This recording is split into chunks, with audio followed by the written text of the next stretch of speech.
baru hari ini teman-teman, sudah 1000% pasti saya ingin membahas tentang kemenangan Arsenal atas Aston Villa dengan skor akhir 3-1 dalam lanjutan kompetisi English Premier League.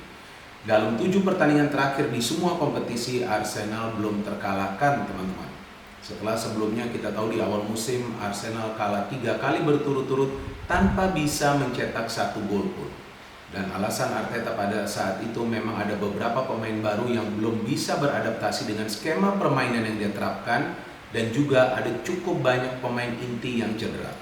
Dan saya pikir alasan itu sekarang baru tampak logis karena ternyata dengan full tim Arsenal adalah tim yang sulit dikalahkan. Walaupun Arsenal belum bertemu lagi klub-klub kuat atau besar lainnya, tapi the point is adalah tim ini harus bisa memanfaatkan posisi mereka sebagai tuan rumah ya untuk bisa meraih poin demi poin. Sayang di pertandingan sebelumnya di kandang sendiri Arsenal tidak bisa menang lawan Palace karena memang Palace terlihat lebih efektif dalam passing game, lebih efektif untuk menciptakan peluang, dan juga lebih banyak bisa memanfaatkan situasi yang kosong di lini tengah dari Arsenal karena Arsenal bermain all out lawan Crystal Palace. Di match ini juga Arsenal bermain all out lawan Aston Villa, tapi bedanya para pemain Villa tidak bisa memanfaatkan ruang yang terlihat benar-benar kosong di lini tengah Arsenal karena begitu banyak pemain yang push up ke depan untuk mendukung serangan. Jadi di kesempatan kali ini Martinez ya harus menelan kekalahan. Siapa itu Martinez? Ya mantan pemain dari Arsenal. Musim lalu kan kita tahu Villa bisa menang home and away, berkoar-koar dia saat itu. Dan kita lihat bagaimana dia tampak menyesal ketika dia tidak bisa mencegah Aubameyang mencetak gol dari situasi rebound. Betul, dia save penalti tersebut. Tapi apa gunanya save ketika dia tidak bisa melakukan save dari rebound? Ya seperti itulah ceritanya ya. Jadi ada juga hikmahnya nih dari kekalahan Aston Villa, yaitu penjaga gawangnya Martinez juga jangan terlalu songong ya. So kita bahas dulu line up dari kedua tim.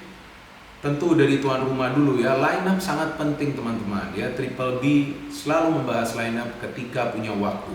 So dari Arsenal cukup banyak pemain baru yang dimainkan ya. Pertama kita lihat penjaga gawang Ramsdale, ada Tomiyasu, ada Ben White, ada Gabriel, dan kali ini yang bermain di sektor sebelah kiri kita tahu adalah Nuno Tavares. Dan juga cukup menarik untuk melihat bagaimana Arteta menerapkan atau menurunkan dua pemain yang punya kualitas menyerang yang cukup baik dari kedua sektor sayap ya, seperti Bukayo Saka dan juga Emil Smith-Rowe, dan di belakang didukung oleh Tomiyasu dan juga Nuno Tavares. Jadi keempat pemain ini melakukan pergerakan aktif dari sektor kedua flank, dan ada Partey, ada Lokonga, dan kemudian di depan ada Lacazette dan juga Aubameyang. Memang nih kalau secara teori formasinya 4-2-3-1 lagi ya, tapi secara permainan tampak Lacazette menemani Aubameyang di depan, dan juga Laka bersama juga dengan Aubameyang bisa shifting position. Kadang-kadang Auba yang masuk sedikit ke tengah, kadang-kadang Auba yang sedikit masuk ke tengah untuk bisa ikut terlibat dalam proses membangun serangan, dan Saka serta Smith-Rowe yang lebih sering melakukan pergerakan-pergerakan cepat tanpa bola. And from Aston Villa, dengan tidak adanya Grealish lagi dan juga Ross Barkley yang sudah kembali ke Chelsea dan Grealish yang sudah pindah ke City, tampak jelas lini tengah Aston Villa itu kurang kreatif. Memang ada Buendia, tapi Buendia ini lebih terlibat dalam proses membangun serangan secara cepat, tidak terlalu lama menguasai bola, dan itu juga menyulitkan para pemain Aston Villa untuk bisa, itu dia yang tadi saya katakan, memanfaatkan ruang yang terbuka di lini tengah Arsenal. Karena walaupun Partey bermain sebagai defensive midfield, dia juga aktif maju, apalagi Lokonga. So di depan bagi Aston Villa adalah Watkins bersama Ings, ada Buendia di posisi second striker nih, ada Target, kemudian Lewis, McGinn, Matty Cash. Di tengah cukup baik Aston Villa dalam urusan untuk melakukan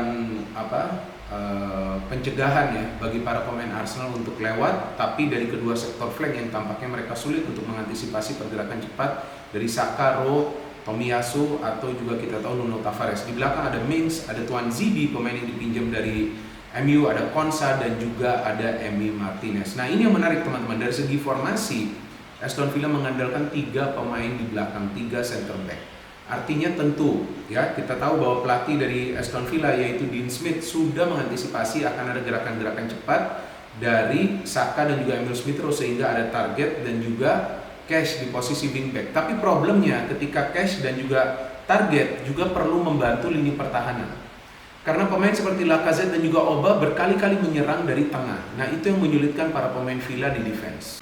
From the flow of the game terlihat jelas bahwa para pemain Arsenal ingin mencetak gol secara cepat. Sehingga Tomiyasu, Nuno Tavares, Bukayo Saka, Emil Smith Rowe, Lacazette semua ikut bergerak untuk membangun serangan.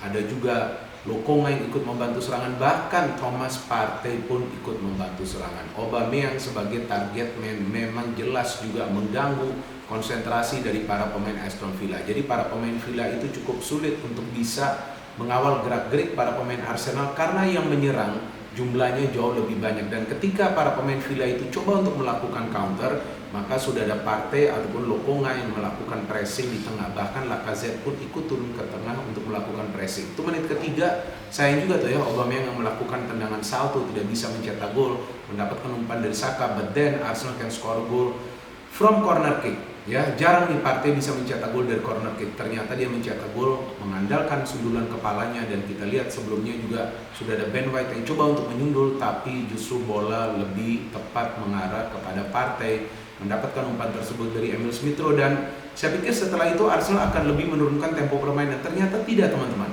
Diserang total itu. Kita lihat Aston Villa, dan hampir saja itu Saka mencetak gol kan ketika dia mendapatkan umpan dari Nuno Tavares. Sayang sekali masih bisa di-save oleh Martinez. Jadi Martinez juga bekerja keras di match ini. Kalau saya perhatikan di babak pertama ya, kalau kita lihat statistik memang ada 5 shot on target, tapi ada beberapa shot on target yang dia save dari dalam kotak penalti. Jadi memang ini adalah pekerjaan yang sulit bagi Martinez ketika pertahanannya tidak bisa menahan gempuran dari para pemain Arsenal. Dan itu memang jelas penalti lah, Lacazette itu dilanggar oleh Target ya. Setelah kita lihat bagaimana Saka sebetulnya coba untuk memberikan umpan kepada Aubameyang, tapi bola tersebut terkena Luiz dan mengarah ke Lacazette. Lacazette yang sebelumnya coba untuk mengambil bola terlebih dahulu juga di tackle dari belakang. Oba shooting penalti memang bisa di-save oleh Martinez, tapi dari situasi rebound dia bisa mencetak gol. Martinez tampak sangat terpukul dengan gol dari Oba tersebut, padahal tidak perlu juga dia tampak sedih seperti itu kan. Baru babak pertama. But the problem is Villa tidak bisa menciptakan peluang di babak pertama, teman-teman. Artinya para pemain Arsenal itu menyerang total, dan taktik dari Arteta di babak pertama itu berhasil. Karena Tomiyasu yang melakukan high press, Nuno Tavares melakukan high press, itu bukan hanya untuk mencegah para pemain Villa membangun serangan, tapi mereka juga bisa terlibat dalam proses membangun serangan. So para pemain Villa itu kewalahan. Tentu mereka coba untuk merubah taktik di babak kedua. Caranya bagaimana? Caranya adalah coba untuk memanfaatkan ruang di lini tengah. Dan memang pada saat babak kedua dimulai, kita lihat Leon Bailey yang dimainkan menggantikan Tuan Zibi ya. Memang Tuan Zibi permainannya tidak begitu baik. Jadi Villa memainkan extra striker di depan, tapi tentu tidak mudah untuk mencetak gol ketika para pemain Arsenal masih belum menurunkan tempo permainan.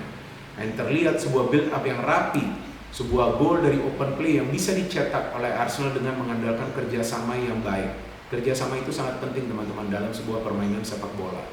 Dan ada Nuno Tavares memberikan umpan kepada Aubameyang memberikan flick pass kepada Emil Smith Rowe yang berlari dari tengah.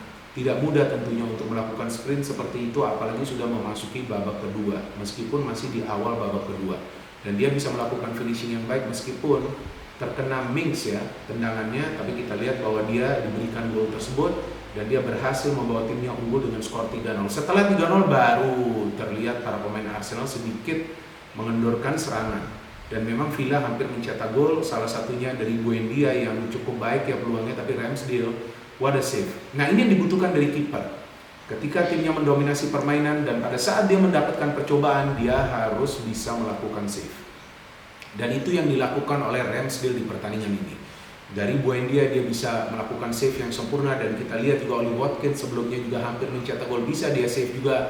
But at last and finally Villa bisa mencetak gol melalui Ramsey, dan kita perhatikan Ben White cukup terlambat untuk closing, untuk menutup ruang tembak dari Ramsey, dan itu juga yang kita lihat dikeluhkan oleh Ramsdale. Tapi yang penting bahwa Arsenal bisa menang dengan skor 3-1. Memang Arsenal belum masuk ke papan atas, tapi stabilitas sudah kita lihat di bentuk oleh Arteta dalam permainan Arsenal, karena jika Arsenal tetap bermain seperti ini, bermain Spartan, bermain all out attacking lawan semua tim, apakah itu nanti lawan tim yang besar walaupun resikonya juga sangat amat besar, ya tentu Arsenal punya peluang untuk mendapat poin demi poin dari setiap pertandingan. Ya pada intinya para pemain Arsenal menunjukkan fighting spirit yang luar biasa dan menunjukkan determinasi yang tinggi untuk meraih kemenangan di pertandingan ini. Dan Villa memang musim ini tidak sekuat seperti musim lalu, ya karena itu dia kehilangan Grealish dan juga Ross Barkley. Sayang sekali di tengah kita tidak melihat ada pemain dari Villa yang bisa kreatif, yang juga bisa memanfaatkan ruang-ruang kosong di lini tengah Arsenal, karena begitu banyak pemain Arsenal yang terlibat dalam proses serangan, maka itu mereka tidak banyak memberikan gangguan kepada Ben White ataupun Gabriel. Ada sih gangguan yang diberikan oleh Watkins, tapi ya dia memang melanggar Gabriel di menit-menit awal. Jadi ini adalah pertandingan yang penting tentunya bagi Arteta juga, karena sama seperti Ole, untuk sementara kita tahu bahwa dengan kemenangan ini pekerjaan dari Arteta masih aman sebagai manajer dari Arsenal, tapi saya pikir tetap dia akan mendapatkan pressure karena dengan tidak tampil di kompetisi antar klub Eropa, seharusnya Arsenal tuh bisa lebih fokus di English Premier League. Saya pikir Arteta juga jangan sampai nanti fokusnya berubah ya ke Piala Liga ataupun ke Piala FA. Justru nih di EPL dia harus betul-betul fokus agar Arsenal bisa finish at least di top 5 agar musim depan bisa bermain kembali di kompetisi antar klub Eropa, yaitu di Europa League. Jika bisa ke UCL ya tentu itu adalah mukjizat, tapi kita tahu nothing is impossible in football. No hate, only football. Salam sepak bola.